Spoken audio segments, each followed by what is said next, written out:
Yo, we finna react to the biggest land mammal to ever live. They just don't know I'm the biggest land mammal to live. Nigga, I'm a monster. Bro, I wish I had like a time machine or something. Me too, bro. I'll go back to when I was with this one girl, bro. Miss her so much.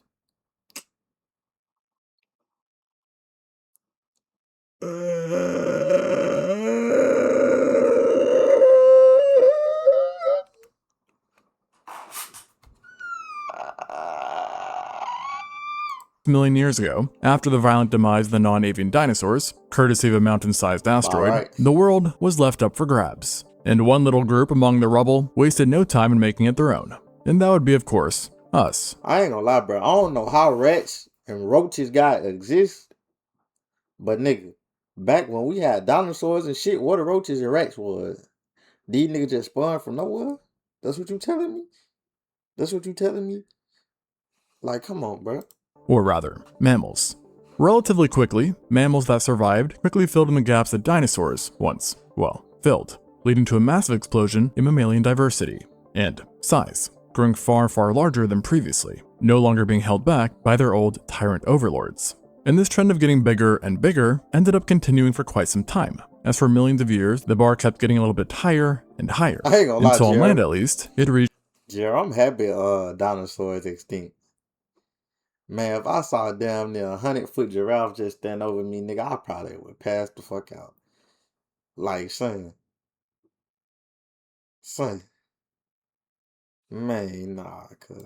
its final form, about 34 million years ago during the Eocene epoch, when a new titanic mammal This popped one up was across the- the plains of No, Eurasia, it wasn't. a strange animal that can only be best described as a Like some giant giant hornless bird. rhino. And its name is Gerald. Paraceratherium. Nigga, if an eagle could pick up a baby, what you think a big ass bird would do?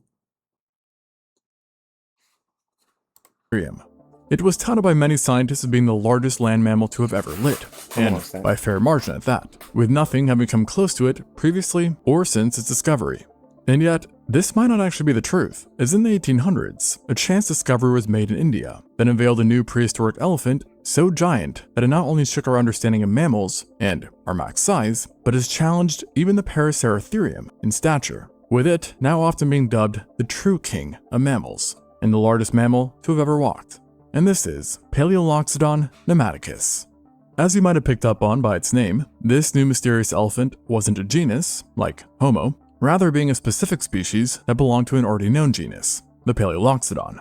Now, this rather extensive genus of elephants was first thought to have evolved out of Africa some 4 million years ago during the early Pliocene, and emphasis on first thought, as now we aren't actually sure how old they truly are, with currently the oldest universally agreed upon Paleoloxodon only being about 1.8 million years old, having appeared in the early Pleistocene, and that is Paleoloxodon recki. This species was similar to the later Pneumaticus in the sense that it was an absolute giant, with a completed male specimen from Kenya indicating a shoulder height similar to the total height of a female giraffe, and an overall weight slightly greater than 12 tons, which already makes it larger than any living species of elephant today. And you And talking guess about we what? still In 2024, it got and you another t- size increase. And you talking about we still need some of them. Nigga, you crazy? Nigga, even a bullet not putting these niggas down, nigga. Man, come on, cuz. As well, with a review of 7 measured specimens showing a size range from 4.5 tons all the way up to 15.3 tons, which is, for perspective, heavier than 6 of the largest living rhinos smushed together. Wow. And with their large size, powerful tusks, and other indispensable tools, this new genus ended up taking over Africa and becoming the most dominant and widespread elephant within the continent. And from there, things would only get crazier for the Paleoloxodon, as approximately 800,000 years ago, a certain population of recki migrated out of Africa, likely being spurred on by redification and habitat shifts. And thus they made their way into Eurasia, where this migratory group would eventually become not 1, but 2 new species. One of them was the Anticus, an equally massive elephant that tipped the scales at over 15 tons, and on top of that was taller than nearly every theropod to have ever lived. Ironically though, despite their initial size, many of these elephants would one day spread to various islands throughout Europe, such as Crete and Cyprus, where then its descendants would actually shrink due to insular dwarfism, and one day resulting in the smallest elephants to ever exist, some of which, by the way, were smaller than pigs. So, truly a far cry from the enormity of the Anticus. And yet, even this elephant, the Anticus, was nothing to that second species which descended from the Reki. And as you might be able to guess, that species was Paleoloxodon pneumaticus. Back in the 1830s, bones belonging to this animal were first located by the British East India Company within the central region of the country. Now, the first finds mainly consisted of a skull and parts of postcranial material near the Godavari River. And it was clear that this was a new species of elephant, but no one could agree on if it belonged to the same genus as the still living African elephants, or if it was a kind of ancient elephantid. And it wasn't until 1942 that the new creature was definitively added as a species to the Paleoloxodon genus, instead of the genus Loxodonta, which the African elephants belonged to. However, with this said, while it did take quite a while for its classification to be fully confirmed, it did not take long for paleontologists to realize that this was one whopper of an animal, as just one located femur. You think I can outrun the elephants? No. Nigga, I don't know if I'm tripping.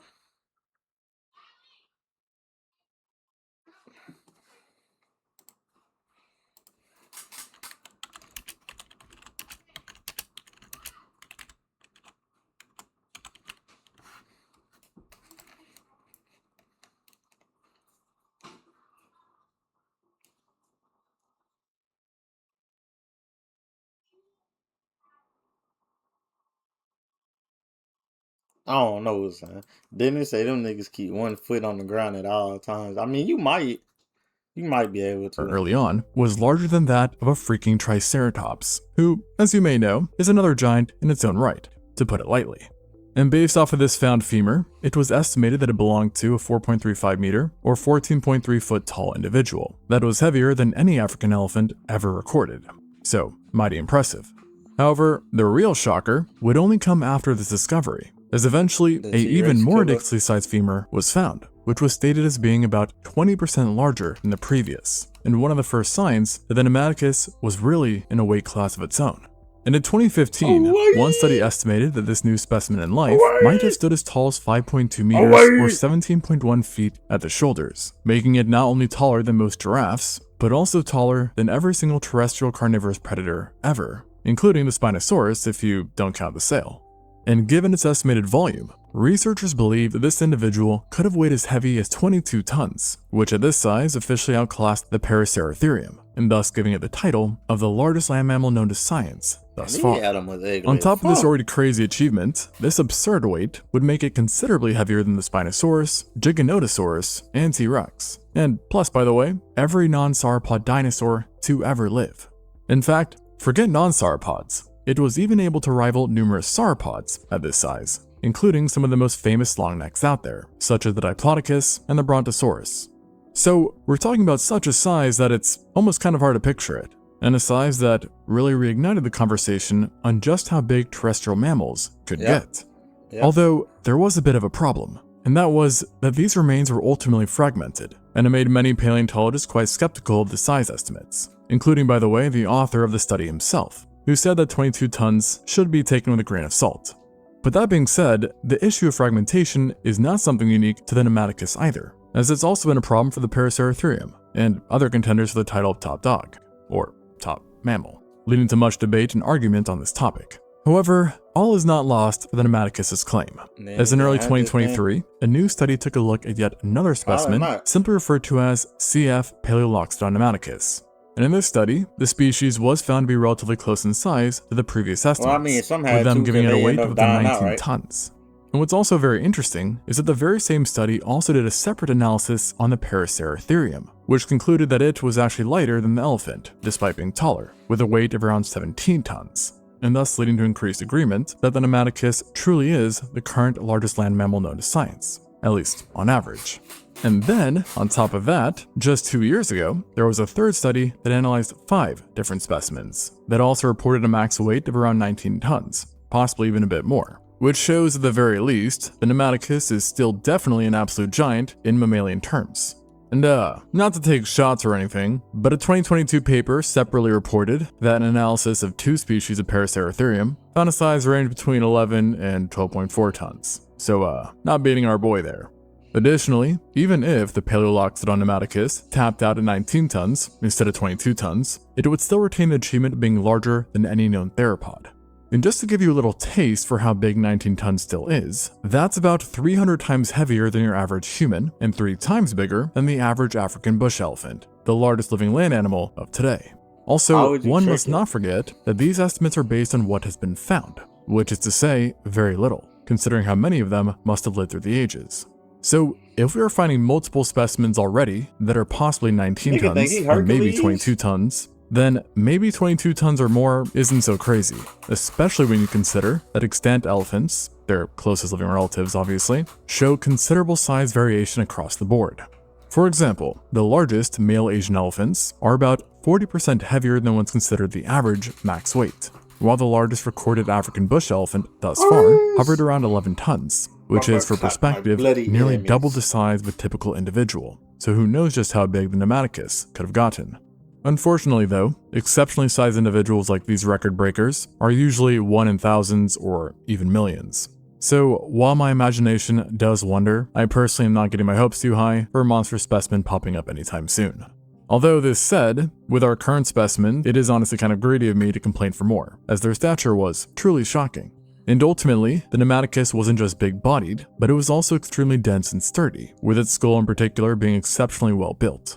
And over the years, it's drawn a lot of attention, not just for being dense, but also because of its unique shape. As like other Paleoloxodon species, the Pneumaticus had large growths of bone known as a parieto-occipital crest on top of its skull. And along with giving it a megamind look to it, these crests are believed to have anchored the elephant's thick splenius muscles in life, which were designed to help support its giant head. And this was important, not only for moving its giant skull around, but also for wielding its most iconic and hard-to-miss weapons, its tusks. Like many elephants, the Pneumaticus had 2 forward-facing incisor teeth composed of ivory that were elongated and formed into tusks that continued to grow throughout their life. And it's believed that they mostly mirrored those seen in the sister species, the Anticus, who are also known as the straight-tusked elephants, meaning that unlike modern elephants, the Pneumaticus only had a slight curve to their tusks. Additionally, like is the case for other Paleoloxodon species, it's believed the Pneumaticus's tusks were long even relative to its already massive body.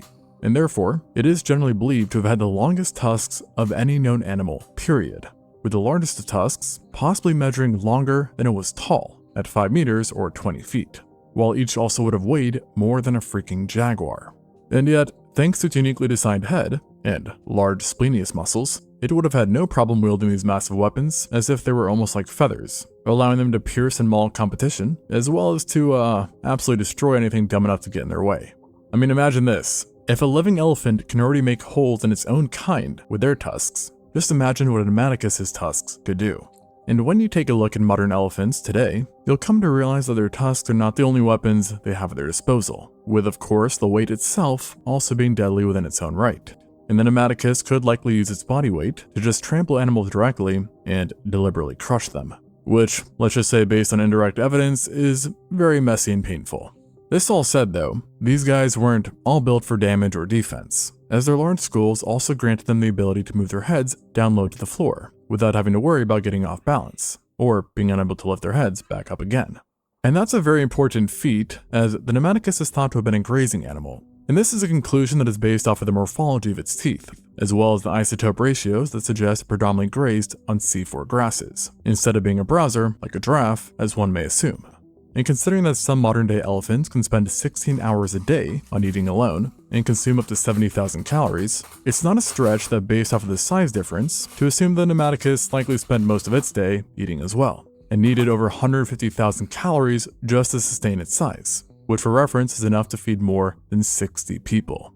Yet, as you might be able to imagine, all this time and effort spent on feasting would have left the Pneumaticus a bit more vulnerable to attacks, especially since it likely grazed in open grasslands, putting a big old bullseye on it, relatively and figuratively. But, and perhaps obviously, thanks to its immense size, thick skin, and wicked tusks, fully and even partially grown adults would have been nearly impervious to virtually all predators that lived alongside it, which across its domain included smilodons, other felines like panthers, bears, wolves, hyenas, and even a supersized croc by the name of Ramphasuchus. That is, by the way, actually one of the largest crocodilians to have ever lived. And yet, even with that, I still think an adult Pneumaticus would be well off its menu.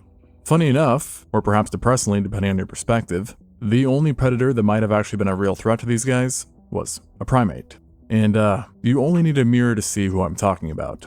Humans. You see, the Pneumaticus is believed to have evolved sometime during the Middle Pleistocene, a period that began about 700,000 years ago, and it would continue to live into the Late Pleistocene as well. And during these times, modern humans had expanded out of Africa and settled into the rest of the world, with overlap with the Pneumaticus happening along the way, with certain formations we know of yielding not only Pneumaticus bones, but also human bones. And while not set in stone, it is believed that coexistence between our kind and the giant lasted for roughly 30,000 years. And some evidence shows that during this coexistence, we did what we do best, and that is try and kill it. Now, I will say, the evidence in question is actually mostly indirect, as it's comparative evidence involving other Paleoloxodon species, namely the Anticus, Recti, and the Naumani. And these three species were, as I've mentioned before, all exceedingly large, and were also importantly found with clear evidence of having been hunted and butchered by early humans, and modern humans, suggesting that humans were already quite adept at taking down extremely large megafauna. The Naumani in particular is also a very fascinating case, as it is actually the direct descendant of a population of Pneumaticuses that successfully reached Japan via land bridge. But these descendants were already significantly smaller than their ancestors, being only about half the size, and thus it is kind of hard to draw a parallel, as the Pneumaticus may have been exempt from takedown attempts, at least once fully grown. Although, if it was targeted by humans, it has been suggested that projectiles would have been the main weapon of choice. Additionally, even with our quote-unquote expertise in this area, any hunt of this giant would have been an arduous task, as along with its incredible stature, humans would also have to deal with its incredible intelligence. Now, if you didn't know this, it's well established that modern elephants are highly intelligent creatures, and many paleontologists believe that the Pneumaticus was quite intelligent as well, which would have definitely proved useful when defending itself from any threats. And the perceived intelligence of the Pneumaticus would have also played a large role in its social life, with the elephant likely living in complex herds. It would have also added an additional layer of protection to this already well-equipped animal, especially for the juveniles. And so, this intelligence, paired with its other traits and features, made the Paleoloxodon Pneumaticus one tough cookie, and a highly successful cookie at that as well. As over the years, fossil remains show that it ended up expanding outside of India, into areas such as Malaysia, Myanmar, Laos, Vietnam, Japan, of course, and southern China. This being said though, I should mention that some of these international remains, especially the ones in China, have been touted by some paleontologists as really belonging to another species of Paleoloxodon, potentially descendants though. Nevertheless, it's very clear that the largest land mammal ever was no joke, and while it was around, it was one of the most dominant megafauna in the land, if not the planet. Yet, unfortunately, its size seems to have not only been its main advantage, but also disadvantage. Relatively speaking, the Paleoloxodon Pneumaticus is a recently extinct animal, with researchers giving it a expiration date between 50,000 and 25,000 years ago during the late Pleistocene. And though it is not guaranteed, some have speculated that it was a cooling trend leading up to the last glacial maximum that caused a change in its habitat, and thus leading to a decrease in the amount of food available. And seeing that, again, this titan needed an extreme amount of calories to sustain itself, its population quickly declined. But as I alluded to, others have also suggested that modern humans might have played a supporting role in its demise as well, citing that while the two did coexist for a long period of time, there was a noticeable change in the population that corresponds quite nicely with the introduction of projectile weapons, which is a little bit suspect. Additionally, other large animals in its environment also became extinct around the same time, including the stegodon, a prehistoric hippo, and a zebra-like horse. Fortunately for us though, unlike most extinct animals, we can still partially appreciate its glory today through its very close relative, the African bush elephant, the current largest terrestrial animal. But what's interesting is that despite the African bush elephant being more similar in size, it's actually the African forest elephant to which it is more closely related to, based off of a mitochondrial DNA analysis, which showed the two are cousins of sorts. And who knows, maybe this cousin will one day give rise to yet another truly giant elephant. Though, I can't say I'm keeping my hopes up. Thanks for watching, and until next time, on Extinct Zoo. Like I said, I'm the biggest land mammal, nigga. Me, Chase, nigga.